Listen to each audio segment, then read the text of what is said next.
যে ব্যক্তি তার জিহ্বার দায়িত্ব নেবে, অর্থাৎ তার লাগাম শক্ত করে ধরে রাখতে পারবে, রাসূলুল্লাহ সাল্লাল্লাহু আলাইহি ওয়াসাল্লাম কিয়ামতের দিন সেই ব্যক্তির দায়িত্ব নেবেন। ভাবা যায় শুধুমাত্র জিহ্বার নিয়ন্ত্রণ দ্বারা আমরা কত বড় নিয়ামত পেতে পারি। রাসূলুল্লাহ সাল্লাল্লাহু আলাইহি ওয়াসাল্লাম আমাদেরকে বড় বড় আযাব থেকে বাঁচানোর জন্য বলেছেন, উত্তম বলো, না হয় চুপ থাকো। এই কথার উপর আমরা আমল করতে পারি না।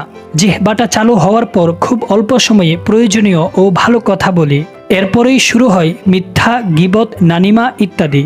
আমরা আসলে কথাবার্তা বলার সময় জিহ্বাকে নিয়ন্ত্রণ করতে না পেরে অনেকগুলো নিয়ামত থেকে বঞ্চিত করে ফেলি নিজেকে, আর ভয়ানক সব আযাবের দিকে ঠেলে দিচ্ছি নিজেকে।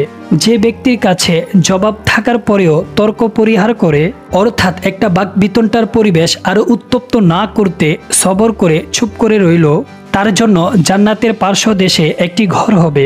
এই একটা ফজিলত জানার পর আলহামদুলিল্লাহ। অনেক কথার জুলুম, মিথ্যা তহমত, গীবতের জবাবে আমি চুপ থাকতে পেরেছি আর মনে মনে হেসেছি। একটু দম আটকে সবর করে চোখ বন্ধ করে চুপ করে থেকে আমি জান্নাতে একটি প্রাসাদ পেলাম। আর সামনের জন কি পেল জানেন? কি পেল? মিথ্যা কথায় মুনাফিকের বৈশিষ্ট্য পেল, ঈমান থেকে দূরে চলে গেল, আল্লাহর লানত পেল, হেদায়েত থেকে বিচ্যুত হলো, যন্ত্রণাদায়ক শাস্তি পেল, গীবতে মৃত ভাইয়ের গুস্ত খেল, নানিমায় কবরে আযাব পেল, বান্দার হক নষ্ট করাতে পেল, আখিরাতের জান্নাতে যাওয়ার পথে বাধা। এর থেকে ভয়াবহ হালত আর কি হতে পারে আমাদের জন্য?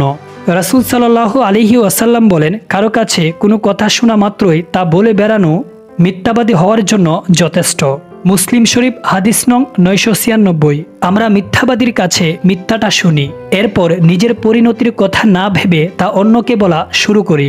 কুরআনে আল্লাহ সুবহানাহু তাআলা মিথ্যাবাদীর শাস্তির কথা উল্লেখ করে বলেছেন, বিসমিল্লাহির রহমানির রহিম, ফি কুলুবিহিম মারদুন ফাযাদাহুমুল্লাহু মারদা ওয়ালাহুম আযাবুন আলীমুম বিমা কানু ইয়াকযিবুন।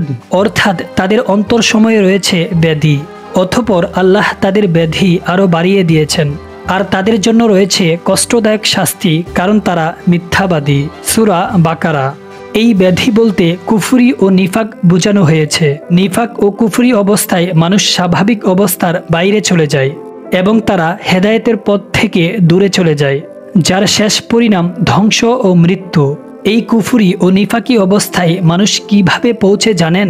এই আয়াতের ব্যাখ্যাতেই ইবনে কাসিরে আছে, মিথ্যা বলার বদ অভ্যাসই তাদেরকে কুফর ও নিফাক পর্যন্ত পৌঁছে দিয়েছে। যদিও কুফর ও নিফাকই সর্ব অপেক্ষায় বড়, কিন্তু এসবের ভিত্তি ও বুনিয়াদ হচ্ছে মিথ্যা। হাদিসে এসেছে, রাসূল সাল্লাল্লাহু আলাইহি ওয়াসাল্লাম বলেছেন, তোমরা মিথ্যা থেকে বেঁচে থাকো, কেননা মিথ্যা ঈমান দূর করে।